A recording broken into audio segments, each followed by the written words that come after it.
Thanks for joining us today. I'm Gabe Garish, owner of Backwoods Pursuit, and today we're going to do an RTIC Coolers review. We've got the RTIC 52 Ultralight versus the RTIC 65. We're going to look at some of the differences between these two, as well as how they performed in our huge 16 premium cooler review that we just finished. These two coolers were a part of that, so we're going to see how they stacked up to the competition, like the Yeti, the Bison, Orca, Pelican, and a bunch of other premium brands out there. So definitely check that out. I'll put a link to that down in the description, as well as a link to the video that we put together on the day-to-day, how they performed on a day-to-day basis. We have a ton of data points over there. You don't want to miss that, so definitely check that out. In this video there, we're also going to cover some of the specific features of RTIC coolers and some of the things that they offer, some of the value that they offer, as well as how they stood up to the competition in that big review. Really appreciate it if you hit that subscribe button and follow us on Facebook and Instagram. I'll put links to all that down in the description, as well as a link to our website where you can find that review, backwoodspursuit.com, and I'll put a link to these RTIC coolers so you can check them out for yourself. Let's get started.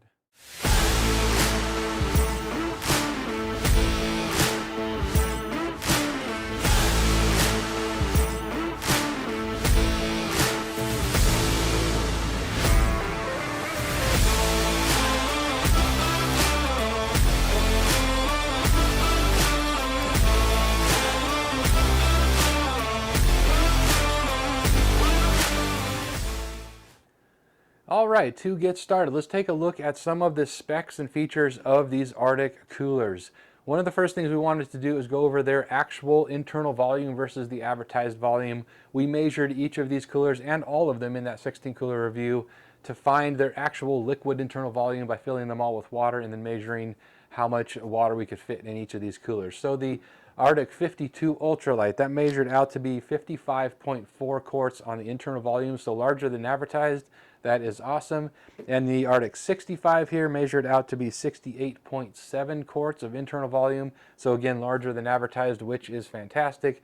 That's what you want in a cooler. They don't always measure out as large as they are advertised, so it's awesome that RTIC Coolers offers you that and gives you more volume than the advertised volume. So that's great. Another thing we want to do is weigh them all. So on our scale, the RTIC 52 Ultralight weighed in at 21 pounds. And the RTIC 65 weighed in at 36 pounds. So both of them still on the lighter side versus some of the other coolers in that big review, and particularly the Ultralight. We'll get into some of the compromises that you have with that Ultralight further on here in the video, but they do give you a nice lightweight, particularly for the size that they're offering. Now, another thing we wanted to cover briefly here is the value, and one of the pieces of that value is the cost per quart. So we based that cost per quart calculation on the actual internal volume that we measured. And so with the 52 Ultralight here, the cost per quart based on the current prices that we found online right now is at $3.61 per quart, which is one of the best in our big review. And on the 65 here, $3.64 per quart. Again, both of these were right near the top of the pack as far as their cost per quart value. So excellent in that regard as well. Now, a couple more notable features from our time using and testing these coolers. One thing we noted with the RTIC Latches, and this goes for the two here that we tested, they are a little bit more on the loose side, if you want to call it that. They're very easy to pull open, which is nice as far as being able to easily open them, but they did create a little bit of concern as far as this potentially getting bumped, say in the back of your vehicle. You can easily bump that and it pops open, so you may compromise the seal here a little bit on both of these. It's just of all the coolers that we tested, they were certainly the easiest and provided the least resistance here. It's almost as if it would be a little nicer to shorten this just a little bit and provide a little more positive engagement there as far as the latch system.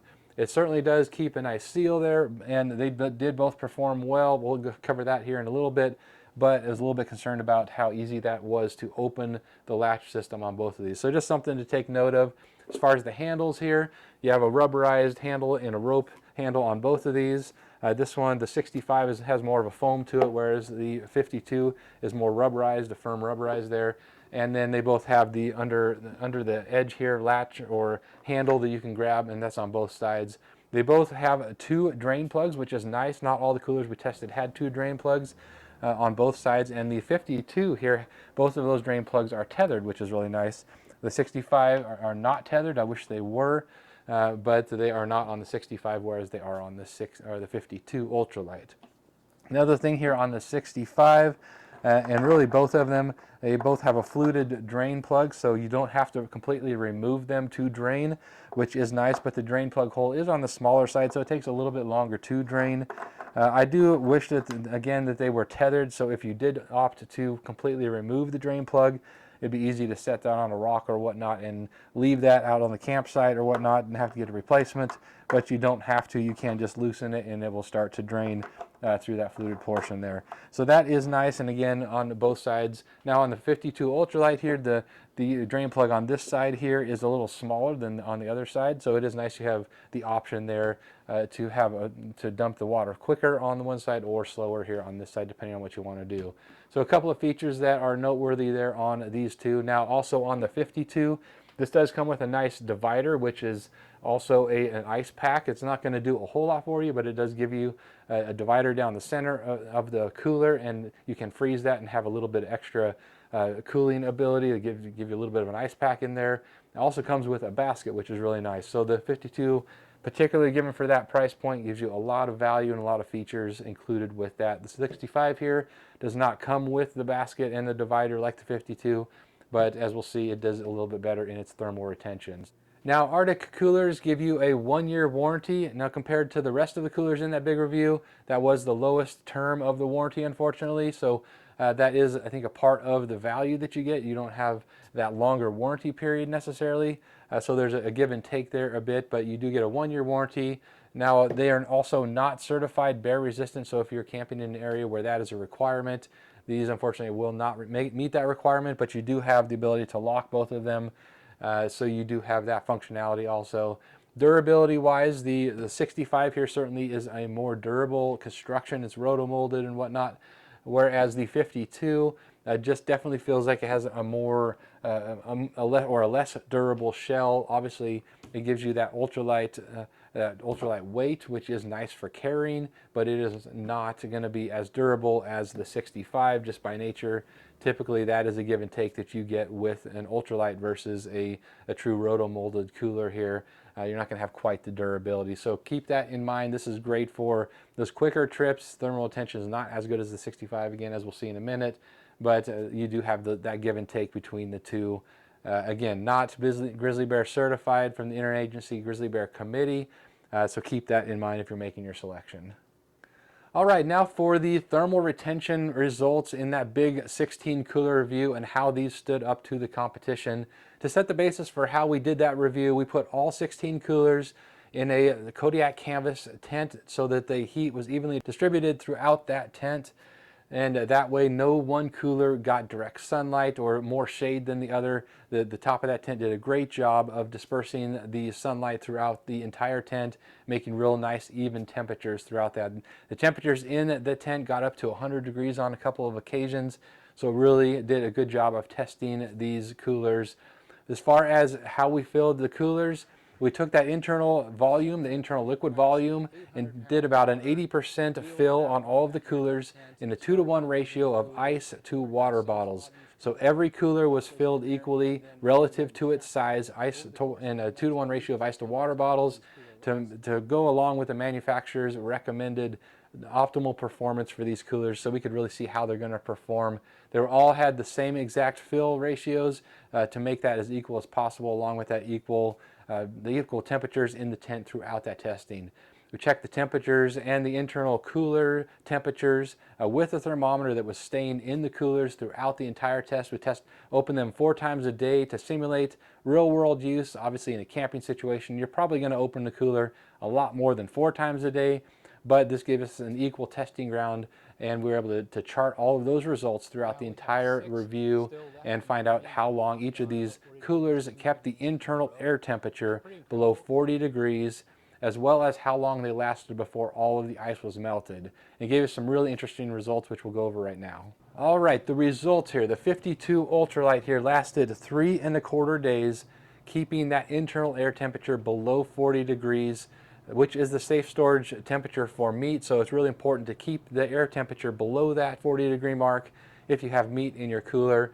If you're just using drinks or something of that nature, obviously not as critical, but if you do have meat in the cooler, that is the critical measuring point.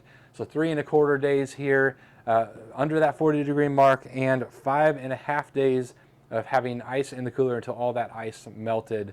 So that was a performance here on the 52, and on the 65 here, it did a little bit better, quite a bit better, at 6¼ days below that 40-degree air temperature mark on the inside of the cooler, and then 6½ days until all the ice was melted. So what's interesting about that is that the 52 didn't do as well as holding that lower air temperature below the 40-degree mark until all the ice was melted, whereas the 65 here lasted at 6¼ days under the 40-degree mark, and that was where almost all the ice was melted at that point, and then just went to the 6½ days until all the ice was melted. So what that tells us is that if you have ice in this 65 cooler, you're pretty safe to say that that temperature is going to be below the 40-degree mark, safe for meat storage, whereas that wasn't as much the case with the 52 Ultralight. So depending on what you're needing a cooler for, keep that in mind. But overall, the 65 did a lot better job, lasted a lot longer below that 40-degree mark.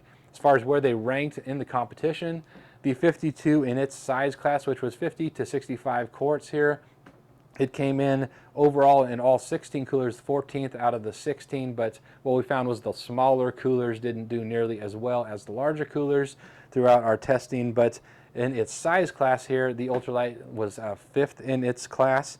But among the Ultralight coolers, which is more the fair comparison of the Ultralight 52, because that's really what it's designed for, it was the best in class of the Ultralight cooler. So keep that in mind, even though we did the comparison across all of them, all the coolers we tested, and in that size category, parsing that out, the 52 Ultralight was the best of the Ultralight coolers. Now the 65 here tied for 2nd place in its size class as far as those data points that we just mentioned, and it kept that internal temperature for 6¼ days below the 40-degree mark. Internal air temperature average, though, was 36.9 degrees for that 6¼ days, whereas the Ultralight for 3¼ days had an internal air temperature average of 37.7 degrees. We tracked that until all the air temperature was above that 40-degree mark. So another interesting data point there of the 2 Arctic coolers that we had in the review. Now for some of the pros and cons that we came away with of these Arctic coolers. The 52 Ultralight performed best in its class of the Ultralight coolers. However, it's not going to perform nearly as well as similarly sized full weight type coolers like this 65. So keep that in mind. Don't buy an Ultralight cooler expecting it to perform to the same specs as a true roto-molded full weight cooler like the 65 here, but it did do great among the Ultralight coolers. So as far as that goes, they did awesome. They both did really, really well. They're both very slim and compact for the internal volume that you get. They both give you an excellent cost per quart value, and among the coolers that we tested, they were some of the best out there as far as their cost per quart value. So you get good performance at a good value. On the downside, you don't have the warranty. You just have a 1-year warranty with these, unfortunately.